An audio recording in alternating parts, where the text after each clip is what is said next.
Welcome. I'm Jennifer Murator, and today we're going to be talking with Matthew Levine.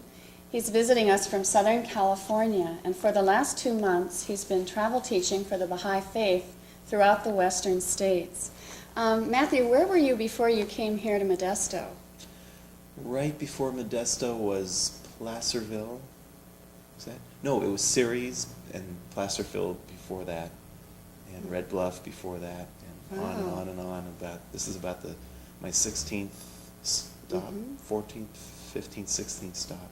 So are you staying in Baha'i homes and just teaching the faith at all the different cities? Yeah, it's been wonderful. I've been staying at Baha'i homes all along the way, and no two places have been the same. No two formats have been the same, and sometimes there's been 20, 30 people, and sometimes 5 or 6 people. But it's been wonderful. The Baha'i community in Northern California, Oregon, and Washington is really, really wonderful. Matthew, you're a singer, songwriter, composer, and you also play several instruments. What instruments do you play? Well, mainly keyboard instruments. I also play a little flute and a little bit of guitar, but I very rarely play those in public. Keyboards are my main instrument, but composing is my real love.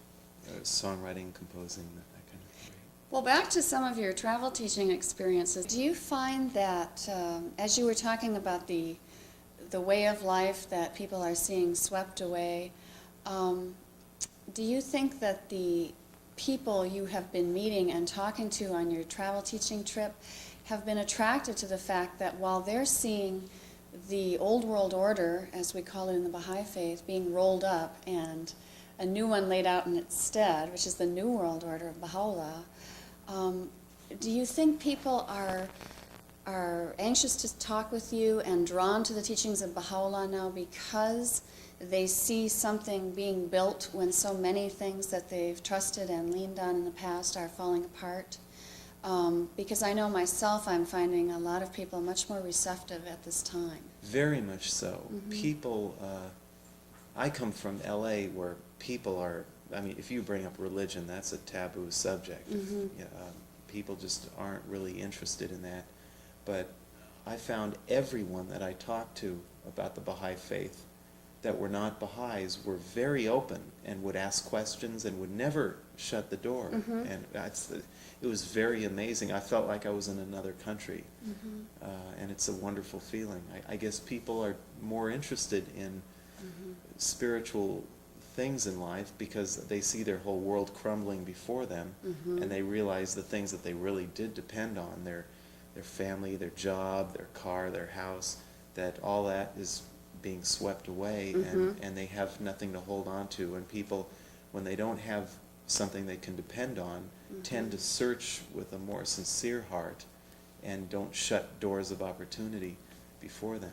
I think a lot of people are being drawn to the Baha'i teachings now also because while we see so many of these things, as you say, being swept away from us, which the Baha'is consider part of the old world order, there's a simultaneous process going on of the building of the new. And Baha'is are so full of hope and so busy working, almost like, I think of them as worker bees, all over the world in little communities to establish the peace on earth and to bring about the oneness of mankind.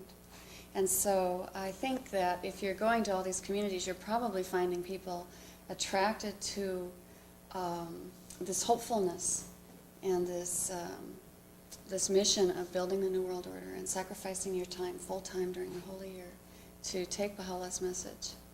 So. Yeah, very much so, very much so. There's the most important thing in many of the Baha'is' homes I've been into is teaching the faith. Their jobs, even their home sometimes doesn't matter much. There was maybe the most active Baha'i that I've ever met up in that area. Her house looked like a tornado went through it, and I mean literally. And it was, but their whole family was very happy. I mean, there's just not enough hours in the day to teach the faith and do everything else, and they chose to spend most of their time telling people about the Baha'i faith and having gatherings in their home and going to other communities than worrying about the little mundane things in life that will be totally forgotten about a day later or a week later. Matthew, I think that the world is really ready now to hear about the Baha'i faith. I know I've been a Baha'i for 25 years, and 25 years ago, the faith had not come out of obscurity. Many people had never even heard of the Baha'i faith. But it is an independent world religion that follows the teachings of Baha'u'llah. We believe that there is one God, that all mankind is one family, and that all the religions agree. And I know for myself, 25 years ago, that seemed to be a very, very progressive or idealistic viewpoint. However, today, most of the people I talk to say, I believe in that, I think that way, or I've always thought all the religions were good. And so I'm seeing a great deal of receptivity that we didn't have in previous years. So I think just the times are changing. And possibly some of that is with the end of the Cold War. And the equality of men and women, one of the principles of the Baha'i faith, doesn't seem so far-fetched as it did before the women's movement. What are some of the principles of the Baha'i faith that you find most people responding to?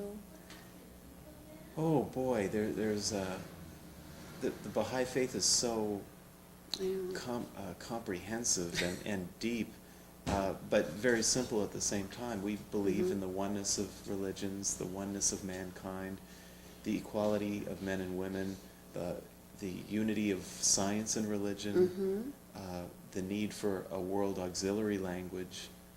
How would that work specifically? The auxiliary language? Yes. Would people have to give up their native tongue? No, not at all. Eventually the world will have to agree on an international language.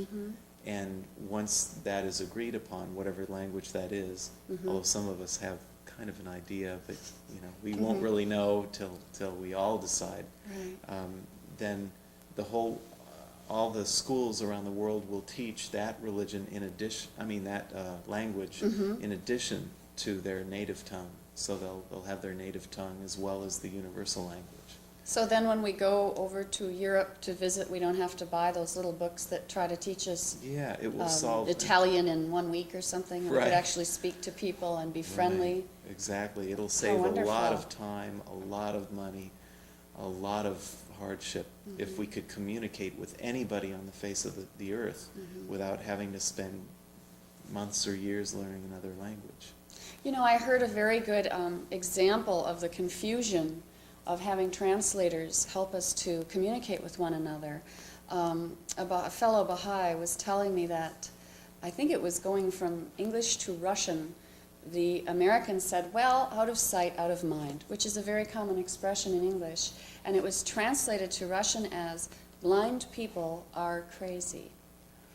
And so, I think this auxiliary language is terribly crucial to world unity. And also, it'd be very easy to implement. It would. It would be infinitely easier to implement than to continue going just learning our own language and trying to muddle through communication with people from other countries. Because I think everyone on the face of the earth now comes in contact with people from other countries, whether it's via letter or when they're traveling or in school.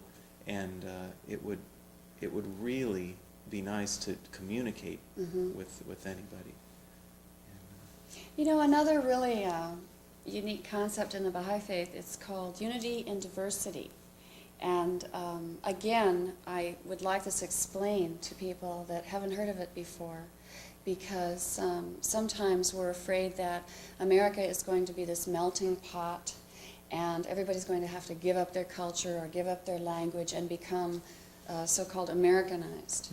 And a lot of people are afraid of that, but I know that culture is very important in the Baha'i faith. Could you talk a little bit about what unity and diversity means? Yeah, that's extremely important. And when the world becomes spiritually unified, then they will appreciate the diversity even more so than they do now. And virtually even the opposite will happen. Once we are unified spiritually, we will have more diversity than we have now. What tends to happen is people living in America, they tend to blend in with and do things the way everyone else does because to conform.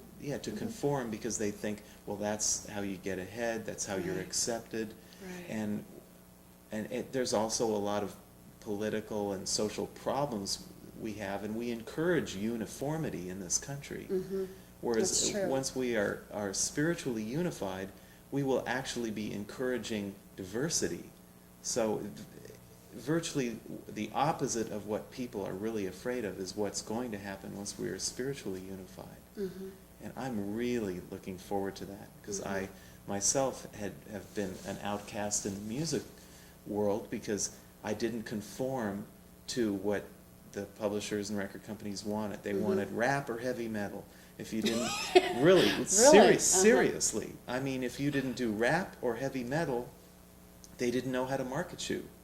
I've had friends in the music business that were multimillionaires, famous producers, that had, you know, lots of power and success, and I'd play my tapes, and they would say, "Oh, I love your songs. They're just wonderful.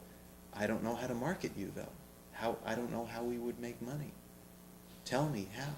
You know, because the world's so geared towards being uniform, and everyone wants to categorize things and put things in boxes, that people are encouraged to melt and become almost like a generic person.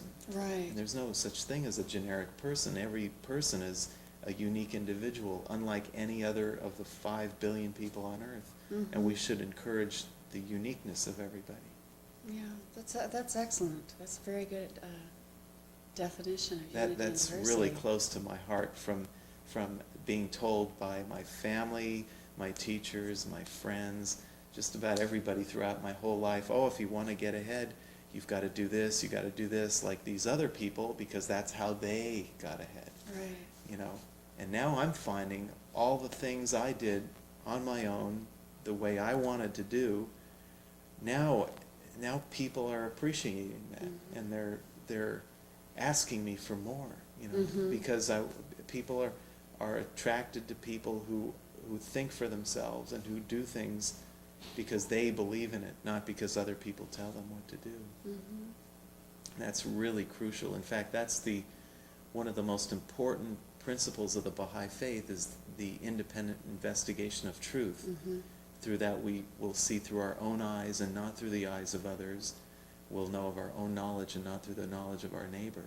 And if we would be able to do this one thing, the face of the earth would be a different face. Yes, it would. Would be a happy face. Yeah, right. It would be a happy face. That's right. Well, you know, we were hoping to move you around a little bit here and hear some of this music we've been talking about. You have a very appreciative audience in Modesto, I could tell you that much. Yeah, I know. A lot of people wanting your music. So why don't we go ahead and break, and then we'll have Matthew Levine perform some of his music for us. Thank you.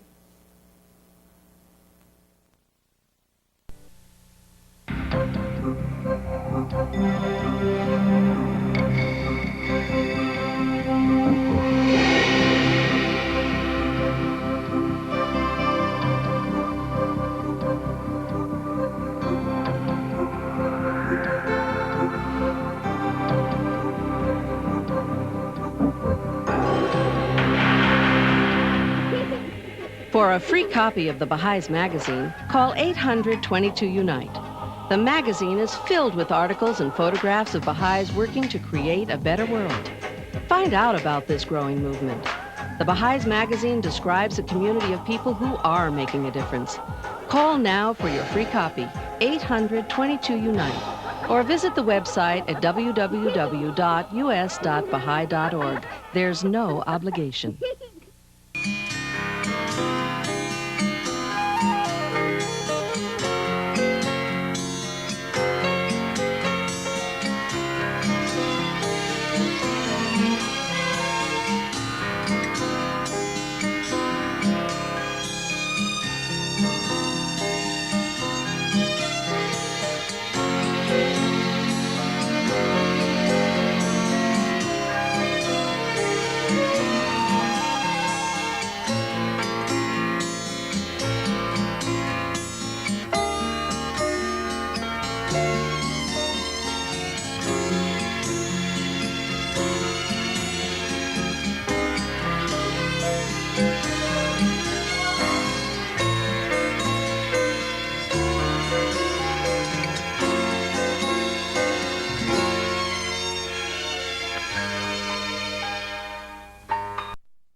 thought maybe I'd do a couple of tunes that are probably on the top 2 of the Modesto hit list for the Baha'is here.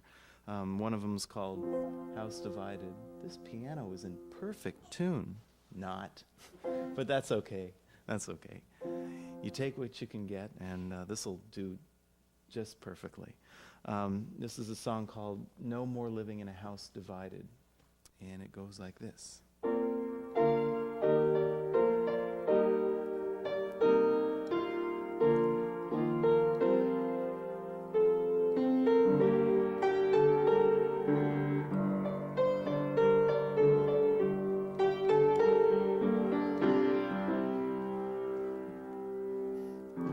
Around the world as we assemble, in every mosque and church and temple, we intone our dedication to become one congregation.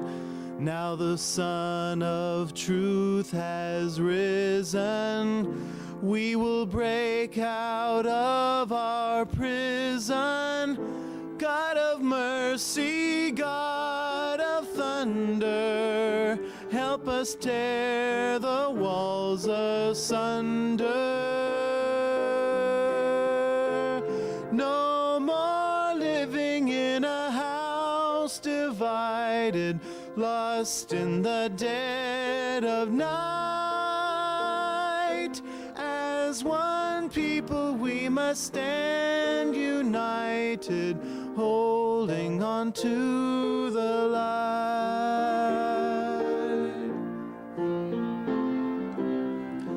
One by one these chains are broken, as the word of love is spoken. From our slumber we awaken, with a faith that can't be shaken. For in our hearts there builds a fire, in our soul chants heaven's choir. Here's our moment, now or never, one for all and all together. No more living in a house divided, lost in the dead of night. As one people we must stand united, holding on to the light.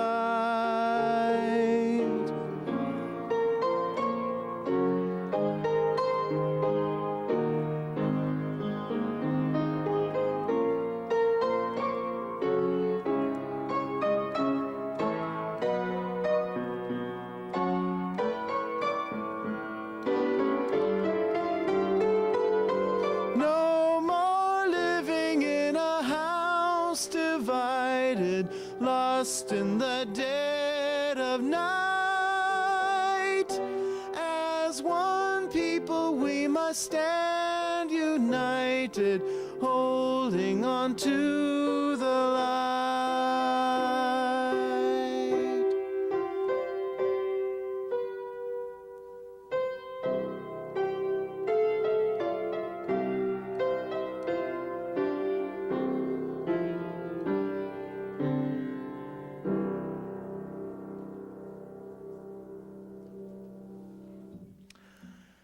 Thank you, thank you, thank you. Let's see, the other tune that seems to be pretty popular, and I don't know why, but it's a fun tune called When Lovers Leap. It's about, it's kind of a song about in the old world when people fall in love for the wrong reasons too fast, and it gets them into a lot of trouble. And this is kind of indicative of a lot of American big city relationships. And it goes like this.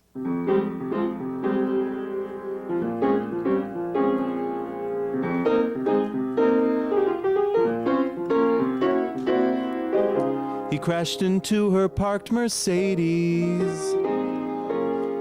But he was cool and he was good with the ladies. They settled out of court over a beer.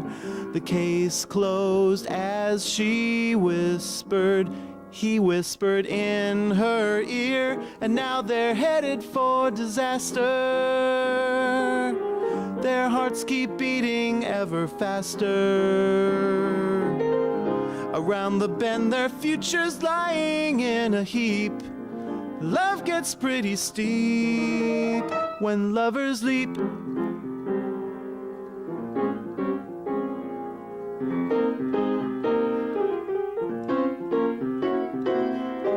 One evening after a martini, she plowed right into some guy's black Lamborghini. She fell on her knees and pulled out a tear. And then he found her whispering in his ear. And now they're headed for disaster. Their hearts keep beating ever faster. Around the bend, their future's lying in a heap. The truth does not come cheap. Let them learn and let them weep. But did anybody tell them love gets pretty steep when lovers leap? When lovers leap. When lovers leap.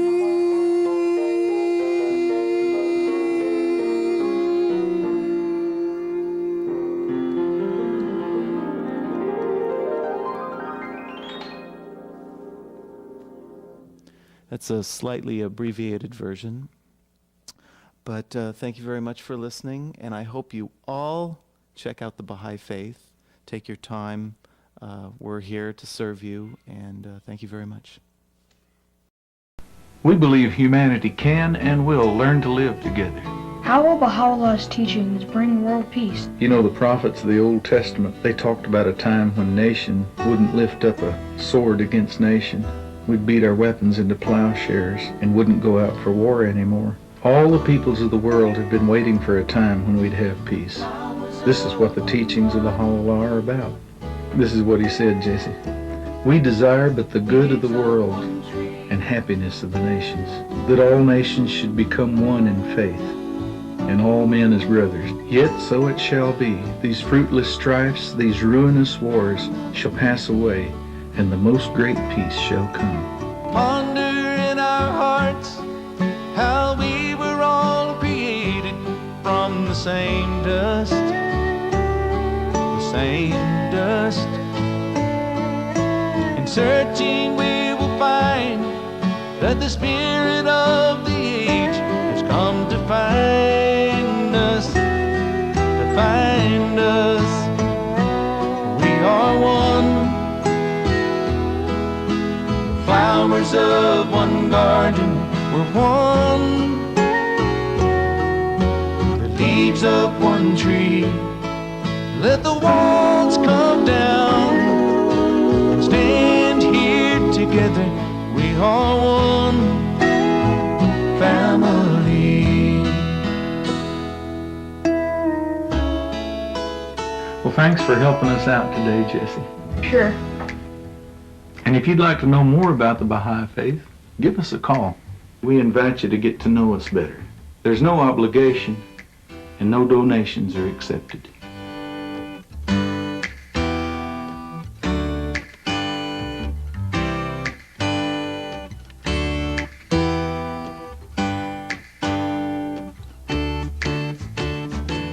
My baby's got good timing. Don't know how, but she reads my mind, and there's just one way to describe it. My baby's got good timing, good timing. Ooh, ooh, ooh, ooh.